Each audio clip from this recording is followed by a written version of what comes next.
Coming up. For your protection, do not give your secret code to anyone. So you're taking relationship advice from Chemical Bank now? What's the difference between a private life, a hidden life, and a secret life? How much of our inner lives should we share with the ones we love? I want you to tell me, George. Why? Why is my code so important? Because it's part of our relationship. It's an indication of trust. Does having a private life mean you're up to something naughty? Can't your private life just be boring? Why does everything have to be us? Is there no me left? Why can't there be some things just for me? Is that so selfish? Actually, that's the definition of selfish. Privacy has kind of public goods that radiate to the rest of us, not the one in private. Our guest is Lowry Presley, author of The Right to Oblivion, Privacy and the Good Life. There's all kinds of ways of describing concealment. Privacy requires, in a way, the participation of the public. Private lives. Coming up on Philosophy Talk.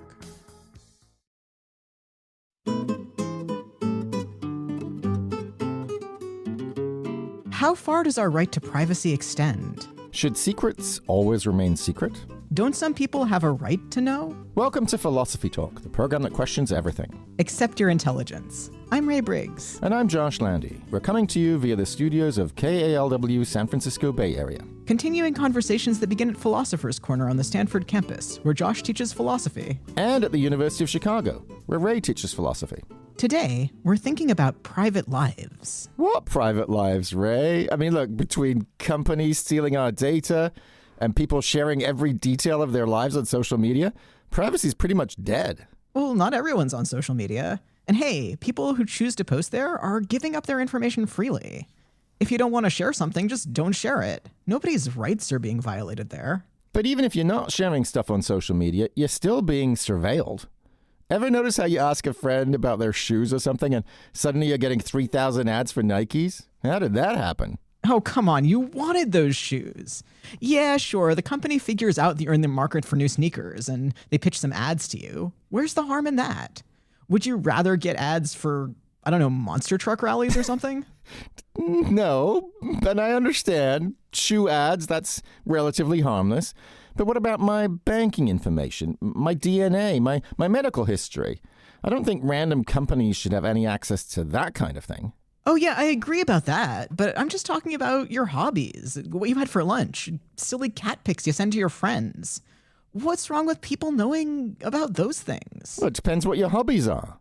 Let's say one of your hobbies is being on a libertarian debate team, or you're singing the gay men's chorus. You might have a boss who takes exception, and then you could get fired for something that was none of your boss's business. Well, Josh, are you proposing that we're supposed to hide our lives from each other? What kind of sad existence would that be? Well, it's the one we already have. None of us share everything with each other. That's exactly what it is to have a private life. I mean, I, for example, like to... You like to what? Never mind. Okay, I won't pry. But I think you should be more open about who you are. Hiding things about yourself forces you to lead a double life. It's a sign of shame. And it means the people around you don't get to know the real you. Well, the real me in the classroom isn't necessarily the same as the real me at quiz night on a Tuesday with my friends. Quiz night on a Tuesday with your friends, huh? Wait, was that your secret? Yeah, you got me. Well, I think that as one of your friends, I have the right to know that kind of thing. I mean, what does it even mean to say we're friends if you don't share what's going on in your life with me? Well, maybe I should tell you about my pub quiz hobby, but I don't need to tell the world. And even among friends, there's such a thing as TMI, isn't there? Nietzsche put it really well. Once and for all, there's a great deal I do not want to know. Wisdom sets bounds even to knowledge. Look, I just don't see how knowledge can be a bad thing between people who care about each other. I mean, the better we know each other, the better everything is. Okay, great, Ray. Let me tell you all about the 3-hour faculty meeting I was just at. Oh, okay, that is too much information. But seriously, Simone Weil says we need to know the other person just as they are and all their truth. I still think some things should be kept to ourselves. Well, I still don't agree, but I bet our guests will have things to say about that. It's Lowry Presley, author of The Right to Oblivion, Privacy and the Good Life.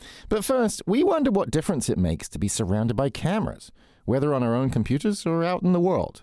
So we sent our roving philosophical reporter, Sarah Lai Sterland, to find out. She files this report. I don't know if you guys should be talking so loud. No, Lisa, it's not like the government is listening to everybody's conversation. Back in 2007, the Simpsons movie imagined what a society without privacy might look like. Hey, everybody, I found one! The government actually found someone we're looking for! Yeah, baby, yeah! Bart, Marge, and Lisa were fleeing Seattle to tell the world about the EPA's plans to blow up Springfield, where Homer had just triggered an environmental disaster. The scene ends with the federal government arresting them. The NSA was able to track them down because they were eavesdropping on everyone. But the scenario isn't just a gag in a sitcom. These days, the NSA amounts to only a sliver of all kinds of spying going on as our electronic devices record more and more information. We do live in a world where technology is infused in our lives and in which there's just more data being collected about us than ever before, and we have very little control because there are very weak laws in the United States that are protecting privacy. Kashmir Hill is a technology reporter at the New York Times. She investigates our, quote, digital exhaust, which is what she calls all the data generated by our daily activities. Hill's work exposes how companies manipulate information they've gathered so that they can make judgments about us, often without our input or consent. For example, her 2023 book, Your Face Belongs to Us, tells the story of a facial recognition startup that builds massive databases of millions of people's biometric facial information gleaned from photos on the internet. The ACLU found that its activities violated an Illinois privacy law. If we let technology determine what society looks like, we will live in a world where we would not have privacy or anonymity in public anymore. A world in which the internet would always follow you around and you would never be able to escape your history. It would all be tied directly to your face. Another of Hill's investigations revealed how insurance companies jacked up rates on unsuspecting drivers after buying driving habit data that was surreptitiously recorded from cars connected to the internet. These massive information gathering activities give both companies and governments a lot of power. Ultimately, why are they gathering the information? It could be something like, okay, we just want to deliver ads to people. We want to get people to buy stuff, or we want to induce people to do things. Daniel Soloff is a privacy expert at the George Washington University Law School. Just recently, there was a big exfiltration of data from a lot of the government agencies about pretty much every American citizen. What are they going to do with this data? What's going on? Nobody knows. To be clear, laws exist to prevent the government from collecting your information for one purpose, but then using it for another. But, Soloff says, there's a lot of exceptions that you could drive a truck through. Even routine collections of information, such as public safety surveillance footage, can pose unanticipated risks if it's not carefully managed. If you're kind of in the lower part of Manhattan, you can probably be seen by an NYU security camera. Cassidy Canna-Gomes is a rising junior at New York University and a member of Students for Justice in Palestine. She notes that NYU operates more than 3,000 surveillance cameras on campus. Students also have to use electronic passes to get access into buildings. She says surveillance has changed how protesters strategize. All these students that were like taking over buildings and stuff in the 70s, it's like you can't do that anymore because the school has a much stronger ability to figure out who each person is. NYU says on its website that surveillance cameras and badges are meant to boost campus safety in the heart of a busy metropolis. But Daniel Soloff notes that the federal government might later decide to demand access to this footage. That's why we need to enforce clear rules and expectations and what we intend to do with all this data. People should know what information is being collected about them, how it's being used. It should only be stored for the period that it's needed for use and then discarded. These are the basic principles. So what are NYU surveillance and data policies? A spokesperson for the university didn't respond to my questions. For her part, Canna-Gomes doesn't know what those policies are either. She isn't even sure what privacy on campus really means anymore. I, at this point, I'm not entirely sure because it feels like you kind of don't have it. Can't I even have privacy here? For Philosophy Talk, I'm Sarah Lai Sterland. Thanks so much, Sarah, for that super interesting report. I'm Josh Landy. With me is my fellow philosopher, Ray Briggs. And today we're thinking about private lives. We're joined now by Lowry Presley, professor of political science at Stanford University and author of the new book, The Right to Oblivion, Privacy and the Good Life. Lowry, welcome to Philosophy Talk. Thank you. It's a delight to be here. So, Larry, I know you've been thinking about privacy for some time now. How did you first get interested in the subject? So, like a lot of people, I had a strong sense that privacy was really important in my life, but I had a hard time articulating just why. And at the same time, however, I also really thought that I was an open book, that I was sort of unfiltered, and there was good evidence for both things being true. So I wondered if this didn't present a kind of conflict in my understanding of myself. Was I deluded about how much I cared about privacy, the role that it played in my life, or was I mistaken about how open I was with friends and strangers and everyone else? And so I turned to philosophy to come to grips with myself. And it turns out that I did value privacy as much as I thought I did. I just don't set very much store by secrets, and I'm not particularly reticent. All right, what is the difference between privacy and having secrets? So I think one of the biggest errors in the past, say, 30 years of thinking about privacy is to overlook the vast and wonderful vocabulary we have for talking about different kinds of obscurity and concealment. So two of these, not the only two, are secrecy and privacy. So to motivate the distinction, think about what we talk about when we talk about the difference between our friend's secret life on the one hand and his private life on the other. So the secret life seems to refer to something particular, like a second family, an affair, an embarrassing hobby.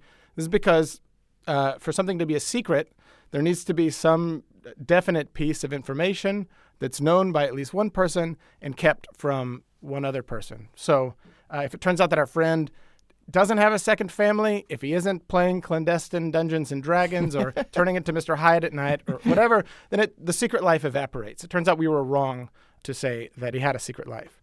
But we can't say the same thing about privacy. It's really hard to come up with a counterfactual according to which our friend's private life would evaporate in the same way as his secret life.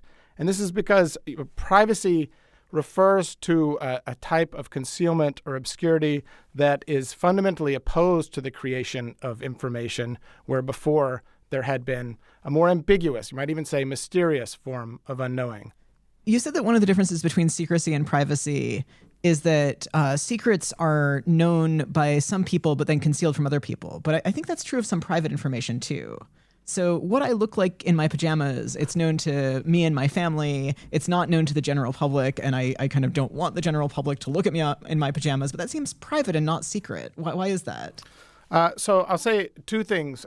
First is I would contest the idea that what you're wearing is information. You know, this is your appearance. So one thing that privacy does is protect against the conversion of human life as it's lived. There are facts of the matter about our lives, but protects against the conversion of those things into like the discrete evidentiary form of documentation that we call information. But there's also a difference between privacy and secrecy, both on the inside and the outside of that concealment, so to speak. So the difference of being in private, you know, wearing your pajamas, hanging out with your family, watching a movie, or whatever, is very different from if you thought that you had to hide, or if that your pajamas were a secret being kept from some people. That experience is different. And the experience of those outside of this barrier to knowledge, let's say like, you know, the closed drapes of your living room, is also different, whether they regard it as private or secret. Being outside of a secret encourages a kind of attitude of suspicion and a lack of trust. You almost naturally wonder what's going on the other side of those curtains, whereas understanding what the limits to our knowledge, those outside of your living room, as the limits of privacy, encourages a kind of social attitude of trustful unknowing. You're listening to Philosophy Talk. Today we're thinking about private lives with Lowry Presley, author of The Right to Oblivion. What do you share with your nearest and dearest? What do you like to keep private? And when is it wrong to pry into other people's lives? Prying, privacy, and personal preference, along with your comments and questions when Philosophy Talk continues.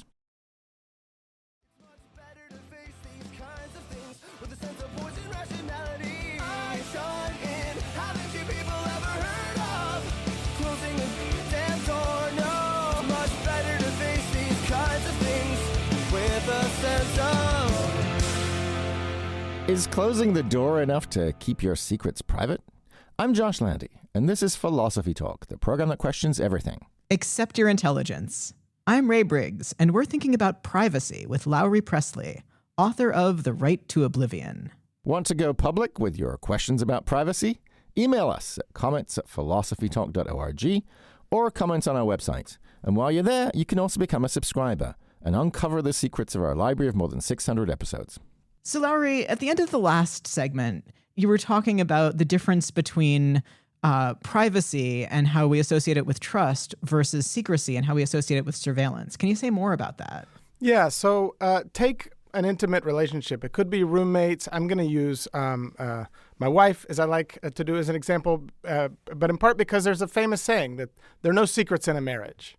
And whether that's true or not, it is the case that from morning to night, every intimate relationship, be it a marriage, domestic partners, the roommates, whatever, is structured just from morning to night by myriad privacies. So, behind the shower curtain, what you're doing in the bathroom, what you're thinking at a pensive moment, what you're texting on your phone. And try to imagine structuring the same relationship just as thoroughly in all of these moments where our perception or knowledge is blocked, not with privacies, but secrecies. Suddenly, the sort of respectful unknowing that really is kind of what lubricates this relationship, the domestic life, is replaced with with the grasping impatience of surveillance. That makes sense. I really like this idea that, somebody standing outside a window with closed curtains could either be thinking, what are they doing in there? Or just thinking, yeah, let's let them have their lives. They let me have my life. I let them have their lives. This is a much healthier situation of sort of mutual respect. But how far should it go in a loving relationship? I mean, I always think about Clarissa Dalloway and Virginia Woolf's novel and how she deliberately chose one of the most, even by British standards, one of the most repressed people in England to marry because, a gulf there must be between two people, even in a marriage. And you're kind of thinking, yeah, but how big a gulf?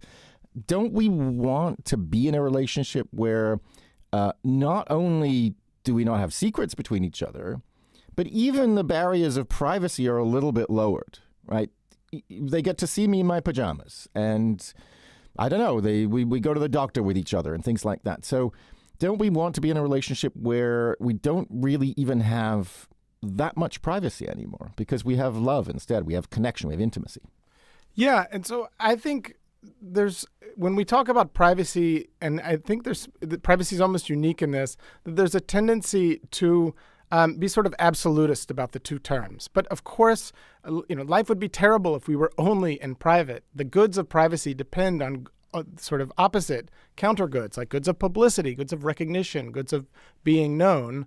But by the same token, the goods of publicity, of being out there, of being intimate and so on, I think would also be terrible, or at least less good or deep without the countervailing goods of privacy.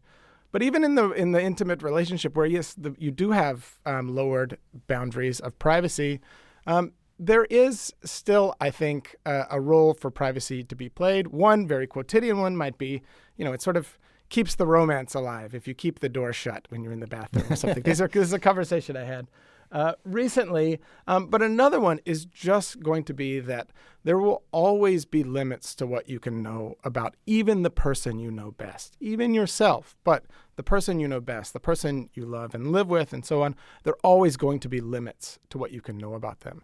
And how you understand those limits, as you were saying, the people outside of the curtains seeing it one way or another, that translates to our relationship with other people as well. So how you understand the limits of knowledge of the people you love is going to be highly significant for your relationship and your understanding of that person. And I think love requires not just, bumping up against the limits of what you can know, but respecting it and trying to sort of cultivate a more valuable sense of unknowing.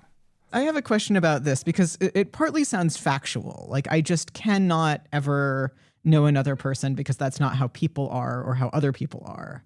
And part of it sounds like about what I ought to do. I ought to not try to know another person. And I wonder, like, if the factual thing is true, why do I need also to tell myself not to try? Like, I don't need to tell myself not to try to square the circle because that's impossible.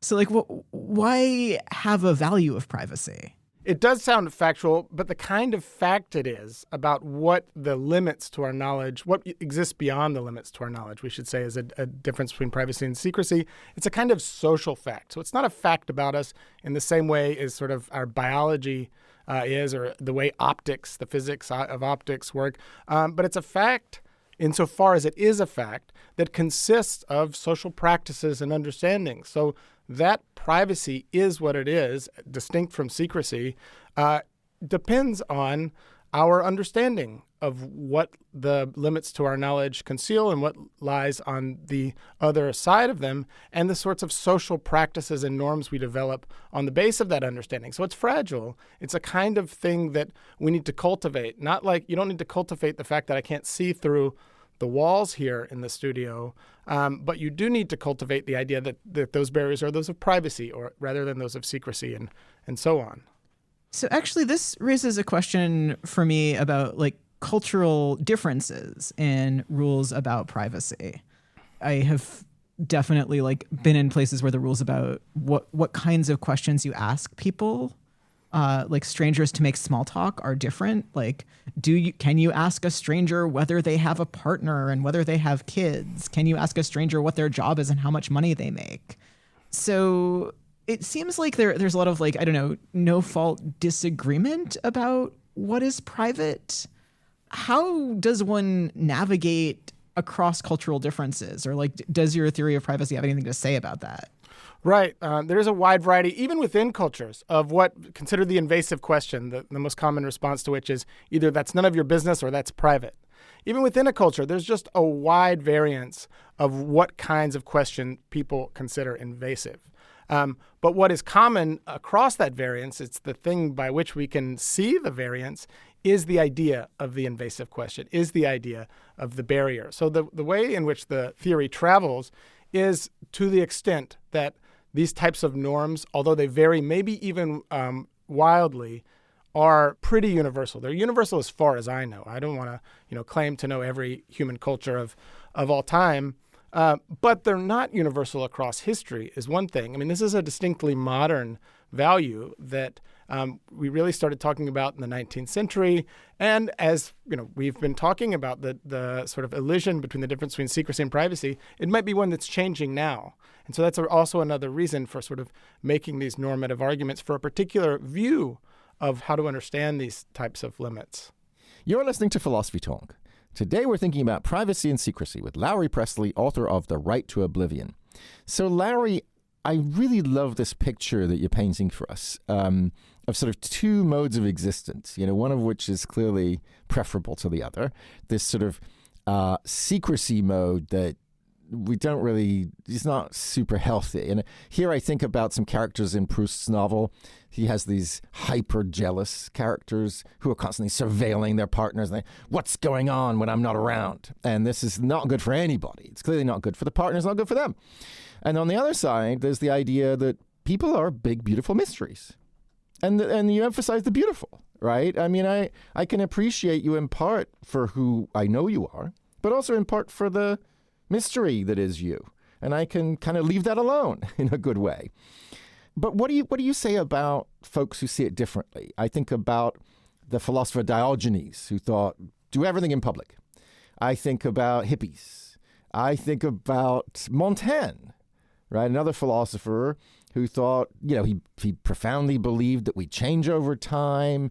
He's really interested in the inner life, but he wants to lay it all out in a book of, 1,000 pages. So are they making some kind of mistake? Like, what's going on with folks who have a serious commitment to showing as much of themselves as they possibly can? Well, first, at the hazard of misquoting Proust to you, because there's a scene in the first book of that novel that I think really exhibits the beautiful power of privacy and what privacy gives. Not just we're so focused on the individual when it comes to privacy. We're about controlling and protecting my stuff. But part of my argument is that actually privacy has kinds of public goods that radiate to the rest of us, not the one in private. And so there's a scene in when Charles Swan is walking in the streets and he looks up at Odette's window, and it's got a window screen, but it's lighted. And it says he sees there the mystery of the human presence at once revealed and concealed by the lighted window. And there are also these pictures by the photographer Todd Hito that show the lighted windows with curtained windows of houses at night. And there you get from exactly as you said, the two kinds of worlds, the worlds in which we don't know there is a secret, and the world which we don't know is private. In the latter one, you get this kind of radiation of the mystery of the human presence that enriches and deepens our lives, even those of us who are in public. And I'd say for everybody except Diogenes, who slept in a barrel, he didn't have no concealment. It was cold. Yeah, I think we are so focused. Diogenes is a hard case, also from just a different time. These concepts weren't available to him in the same way. It's a modern idea. But Montaigne is another one. We focus so much on publication, on what we're putting out in the world. And I want us to remember that privacy plays just a much broader role in our understanding of ourselves, one another, of our daily lives. And I think we're so focused on publication today in part because we're thinking privacy through the lens of internet technologies, of the digital technologies, of social media, the so-called privacy settings. And my fear is that thinking privacy through that lens is a bit like thinking of freedom through the lens of how we go to websites and visit places and associate and talk and host online, by analogy. And it's just so much easier to see if we were to take those as the core instances of freedom, how diminished our concept of freedom would be. And so what I'd like to do is for us to see that we're in danger, I think, of doing the same sort of thing about privacy. So that's really fascinating. And I'd like to talk more about the internet in a moment. But I also wanted to ask if the concept of privacy versus secrecy could be kind of illuminating about a certain kind of homophobia. Being in the closet is having a secret. But also, I think people who say things like, oh, that's so disgusting, keep it behind closed doors, don't tell me, are kind of demanding a type of secrecy rather than the privacy that straight people get to, have a partner that they're married to in public and have part of their life with their partner not be something that the public is entitled to. Do you think that that's an illuminating way of looking at things? Absolutely. And so there you get a couple things. One, once again, we see how privacy isn't just merely about concealing something or having barriers to information. There's all kinds of ways of describing concealment. Privacy requires, in a way, the participation of the public to treat what they don't know about you in a certain way. And in cases of homophobia or loves that dare not speak their name and the kind of suspicion and even sort of seeking surveillance persecution that goes with those sorts of things, you could see the typical way of making arguments about the badness of the closet is about being confined there. But here you have another way of seeing the badness of it is that it's not the right kind of concealment, that queer people in these times were or are denied the same kind of privacy that straight people get. And so here's another instance in where we see privacy as a kind of thicker good than we tend to understand it today. It's not a mere preference. It's a good that can be subject to questions of justice depending on who does and doesn't get access to the full good, not just concealment, because everybody's concealed in this case, but not everybody's enjoying the full good of privacy. Can we switch to a slightly different case? I'm thinking now about state intrusions into people's lives. There was a phrase we heard a lot after 9/11. If you've got nothing to hide, you've got nothing to fear, right? And this was supposed to legitimate all kinds of government intrusions into our personal business. What's wrong with that way of thinking? And I think there's a lot wrong with it. For one thing, it invites surveillance I mean, you think if you have nothing to hide, you have nothing to fear. So to which you would expect the response to be, well, okay, I have nothing to hide. Well, of course, the government comes back and says, prove it. You say, no, I don't want to prove it. And then the response to that is, well, why not if you don't have anything to hide? It's just to invite surveillance, and that no is the no of privacy, not of hiding. If you had nothing to hide, then you wouldn't really insist on the government not coming in. So we need to be able to explain that no. But the more maddening thing about that statement, besides the fact that it's ill-intended and a bit of surveillance propaganda and invites surveillance and so on, is that it's specious. We heard so many times said, both in Congress and NSA to Google and so on, that privacy is for those who have something to hide. And the way that we respond is, well, everybody has something to hide. I have nothing to hide or whatever. The responses were always in the terms that were framed by the bit of propaganda. And it just makes me want to pull out my hair that nobody says, no, hiding is for those who have something to hide. That's just the obvious response, but it was unavailable, I think, to us, and it tends to be unavailable to us because we've inherited these concepts of privacy that fail to distinguish meaningfully between hiding and privacy. Between something that's secret and something that's private. Right. I don't want you poking your nose in my business, not because I have a secret to hide, but because I have a private life. I sit around in my pajamas, and it's not a secret, but, I don't want Uncle Sam coming into my house and taking pictures of me lounging around watching TV. Makes perfect sense. Let me try a slightly more, devil's advocate kind of question here. What if it turns out that some of that inner world is troubling? Right? I mean, is the inner world always a big, beautiful inner world, or can it be a kind of scary inner world? Goya says that the sleep of reason produces monsters. Don't some of us have monsters? Don't maybe even all of us have monsters inside? So should we always be in that mode of have your inner life? It's wonderful. I'm not going to try to know. Maybe you shouldn't even try to know. It's all great. Are there limits to that? Are there cases where it's kind of not great, and maybe somebody should go to therapy, figure out what the monsters are, try to tame them a little bit? What do you think about that? Yeah, I think it would be false to say that there was anyone who didn't have monsters, and even St. Augustine, camp full of monsters. He's I'm the most monstrous one. He seems like a pretty good guy, but I think really what we're concerned with when we're concerned with this question of privacy isn't about the monsters we all have. And of course, it's good to recognize that and maybe to be open about it. This is the therapeutic question and the question about intimacy. It might hinder your relationship with an intimate friend or partner if you did keep all of your so-called monsters inside. But I'm interested in our understanding of what exists beyond the limits to what we can know. So there's always going to be a limit. And we might understand, like the Goya quote implies, that what is beyond the limit is monstrous. We might understand that what exists beyond the limit is beautiful and extraordinary or whatever. And I think what the kind of unknowing that privacy instantiates in our social world and by analogy in ourselves and others is neither of those. It is a way of encountering the unknown in ourselves and others that doesn't posit something there, that doesn't assume that there are bad things hidden there, or in a Calvinist way, there's our predestination is just off stage from us, but rather accepts that it is a source of potentiality and surprise in our lives. And yes, these can be bad surprises. Potential is for good and for ill. But I think, that it is this ambiguous source of potential in human life is responsible for the sense that we as individuals, our relationships, and, the common world of politics and living together is always capable of changing, of evolving in new and surprising ways. And that seems to me to be a really, really valuable resource, both for individuals and relationships and life in common.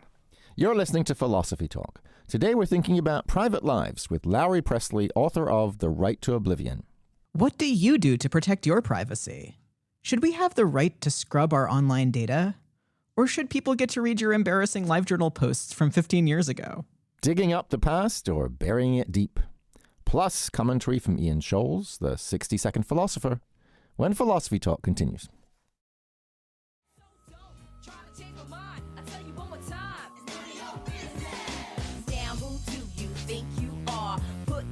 Cheap 2 cents in. Don't you got nothing to do? Then worry about my friends. Check it. Is what we do in private none of anybody's business, or does someone have a right to know? I'm Josh Landy, and this is Philosophy Talk, the program that questions everything. Accept your intelligence. I'm Ray Briggs. Our guest is Lowry Presley, author of The Right to Oblivion, and we're thinking about private lives. So, Lowry, we're all living in the digital age. How do we protect not just our secrets, but our privacy? Well, I think that there are two things we can do. At a bigger level of activism and politics and so on, I think we can reclaim a more powerful moral idiom of privacy and, the one that distinguishes it from secrets and data protection and these things which are very important, but that we can protect in, on their own terms. And an idea of privacy that isn't silent about the good stuff of privacy, about what privacy gives us, that doesn't treat it as just a mere personal preference, but really as a fundamental human interest rooted in a view of human flourishing. And that, I think, would make our efforts to regulate and advocate for it more powerful. And then I think personally, I get this question a lot from my students because they do, to the surprise of us old folks, they are really concerned with these issues, but they feel a little impotent because the technological and economic forces are so big that it's hard to know, what can I do? And as an individual, there are limits to what you can do to solve these huge systemic problems. But I think one thing that's worked in my life is just getting more comfortable with not knowing, not just getting more comfortable with it, but cultivating valuable forms of not knowing, and I guess becoming reacquainted with the pleasures, the things that we get, the positive goods that we get from limits to what we can know and control. So on the question of limits to what we can know and control, one worrying digital trend, to me at least, is turning everything that a person does into data. 50 years ago, nobody would have thought to be tracking which ads I looked at. That wouldn't have been technologically possible, nor would it have been conceptually possible. Now companies are really excited to track which ads I look at and which products I buy. There's a kind of what is bad about that question and a what can we do about it question. So maybe pick one. Yeah, you put your finger on a really novel and serious challenge of our time having to do with tracking. And it might not necessarily be about privacy because a lot of this is things we do in public. But I think tracking poses a really serious threat to several goods. But let me give one in particular, which is trust. And by trust, I mean the opportunities to trust and opportunities to be trusted. Be the one who is trusted, both of which are very important. So you can't trust without some type of limit to what you can know. The Russian saying "trust but verify," is famous because it's ironic. To the extent that you don't, or at least it was ironic until Reagan used it literally. But to the extent that you verify, you're not trusting. And we might think, so what's so bad about that? I want to know where my kid is, so I follow them on Find My or whatever, so I can always know where they are. But I would say that we're losing out in two ways there. One is that the opportunity to trust and really to have to trust others, to disappear into privacy where we can't keep tabs on them, or to go out into the world untracked, is an important experience for the formation of adults, really, of subjects and of citizens, to have a kind of tolerance with what you can't control. And also, it's a good resource for viewing the people you're trusting as co-equals, as human beings worthy of your trust. And you can imagine this is also good for citizens. And the flip is also true, that it's really important for us to have the experience of going off, either out into the world or into a private, where no one is keeping tabs on us, for us to get the sense that we are, A, being trusted, and B, therefore worthy of being trusted. And to have a sense that I'm worthy of being trusted is, in a sense, to say society deems me worthy, or my parents, if I'm an adolescent, of directing my life in the way that I see fit. And that seems a really important resource for the development of full-fledged human beings that I think we lose to some extent when tracking becomes a ubiquitous, normal practice of everyday life. So I like a lot of what you said there, but I want to take exception to one thing you said early on, which is that if I'm doing something in public, it can't be a violation of my privacy to be paying attention to it. And I'm not actually sure that's true. Like if I'm walking around in public looking like myself, people can notice me. But if they take a picture of me and, I don't know, post it on the internet or even just keep it for their private collection, you might think that's a little bit worrying from the standpoint of my privacy, even though like I was just out there looking like that anyway and anybody could have looked at me. The picture is different. Absolutely. And so this is even one of the earliest complaints about privacy is about photography in public, responding to the invention of the snapshot camera in the late 1880s and 1890s. And so this has been a central concern about privacy since the beginning. And to go back to our discussion with secrets, like you could see what's happening here. The distinction between looking at someone on the street and taking a picture of them is it turns on the creation of some kind of information, some sort of evidentiary documentation of what happened or the fixing of the flow of life as it's lived into something concrete like a photograph. And the reason I hedged on whether that's privacy or not, and the reason I titled my book The Right to Oblivion, is that I think there are various ways in which we draw these limits to the proper reach of information in our lives that are all motivated by the same idea. But they don't all look the same. So I think we run the risk of sort of diluting privacy on the one hand by talking about interests of privacy in public and this sort of thing, like because it's just so counterintuitive. But it also sort of obscures the fact that these sorts of norms about taking photographs in public, moral and legal rights like the right to be forgotten having to do with collective memory and so on. They're meaningfully distinct in their form, but they're all animated by this same idea about drawing limits, not to just, who knows what about the information, but about the limit to information in human life. That makes a lot of sense. And of course, all of that's under particular pressure. Now you mentioned the advent of photography being a big moment. And now, of course, cameras are everywhere. And there's all this tracking technology you mentioned and facial recognition technology and, all these companies harvesting our data and all of that. That's one sort of aspect of the problem. The other aspect is cultural. So it's sort of become, it seems to me, sort of increasingly accepted that if you're out for breakfast, you really need to take a picture and post it. And, and that's only the beginning of the kinds of things that you see these posts from your friends, and you're like, ooh, didn't need to know that. TMI.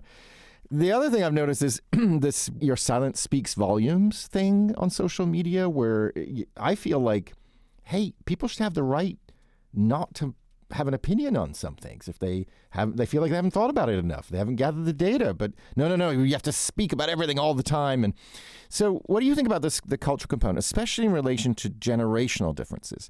That the younger generations are more comfortable sharing more of their lives than older generations, or is that overblown? What's going on in the culture around changing norms concerning privacy and secrecy? I think your examples are great and extremely evocative. So first, the idea of pics or it didn't happen. And the second one, your silence speaks volumes.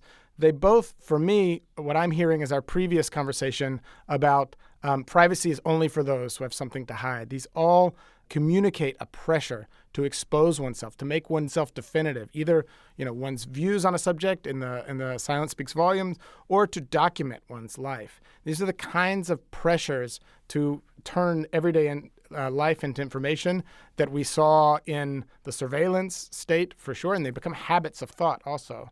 And now in this sort of political economy of surveillance capitalism, they've become more and more ordinary. So I think they have a long history. It stretches back at least to certain strains of Protestant Christianity.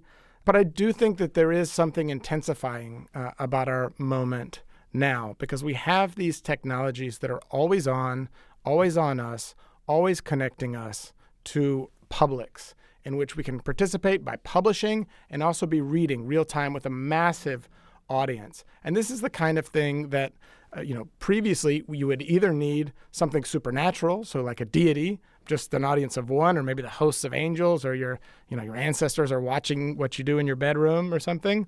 But now it's reality in the lives of many, many people. And so I think those pressures, which we tend to associate only either with something supernatural or with the surveillance state, the government telling you you should tell us if you have nothing to hide. Those are becoming aspects of the everyday life of everyone. I mean, us too. It's not just the kids, but I think the kids are all right. I teach classes on privacy and tech ethics at Stanford, and they all come really quite critical of these developments. They're aware of them to a certain extent. They come to me because they're looking for language, or they take my classes because they're looking for language to put it into sort of a coherent understanding, and they're looking for answers of what to do. And so the first part, I think, philosophers were well suited to do. The second part is quite challenging. So, Lowry, we're almost out of time. Do you have one last piece of advice for our listeners? So I've already mentioned the big one. Try to become reacquainted with the pleasures of not knowing. But a practical piece of advice might just be try leaving your phone at home for a day, for your walk to work, your drive to work, and remember what it was like before we carried these surveillance devices in our pockets at all times.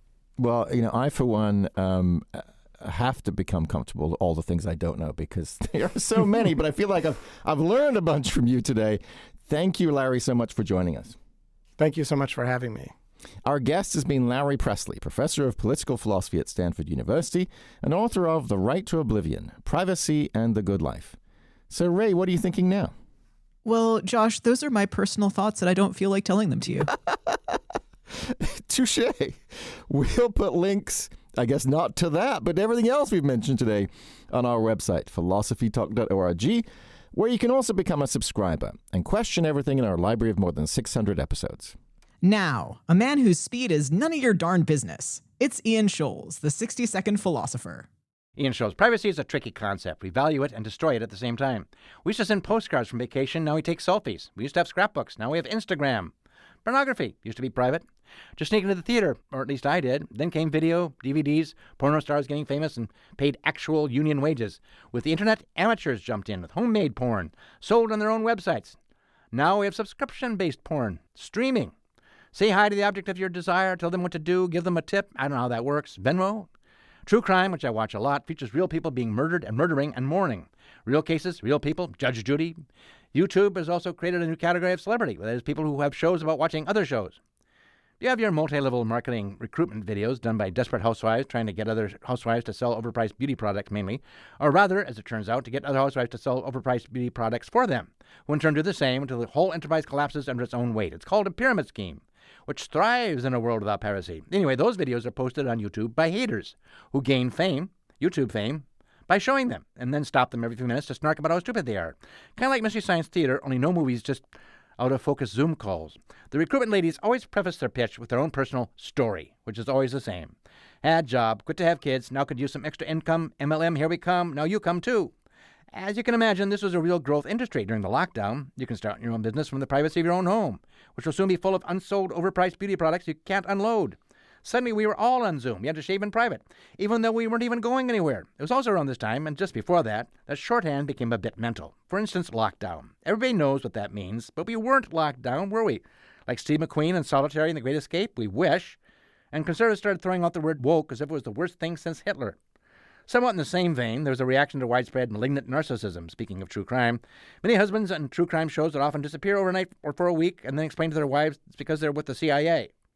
Now, most of the time, of course, they're running off to a cocaine love nest or a second family about to be murdered and buried under the garden shed back of their ranch-style home. Pictures of the garden shed on Instagram, of course. That's how they caught him. So, more stories. As fiction dwindles in appeal, stories shoot up, based on a true story. Everything in the media, which touches all of us either directly or indirectly, gets more niche-driven every day. The Marvel Universe popped up from the basement fever dreams of comic book fans and then went on to destroy movies as we know them before imploding.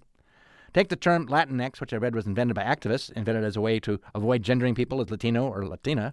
Who uses it? Only media, who can't resist this sort of thing. This makes for lively online discussions, only there are no discussions online, just catchphrases like defund the police, drain the swamp. We wear our once private selves like a uniform. Hillary's pussy hat, defunct. The MAGA hat, going strong. Kind of like a Stetson makes you a Texas Ranger, or a red suit makes you a Mountie. A hoodie and mask makes you an ICE agent. Shielding their identity is job one. Privacy issues, even as they invade the privacy of others who may or may not be innocent of any crime. The transition from private citizen to semi-public customer might not even be called a transition at all. When we believe something, do we not buy it?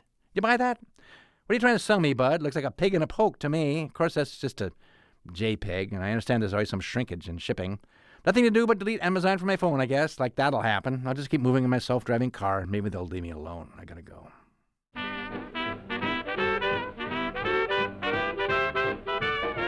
Philosophy Talk is a presentation of KALW San Francisco Bay Area and the trustees of Leland Stanford Junior University.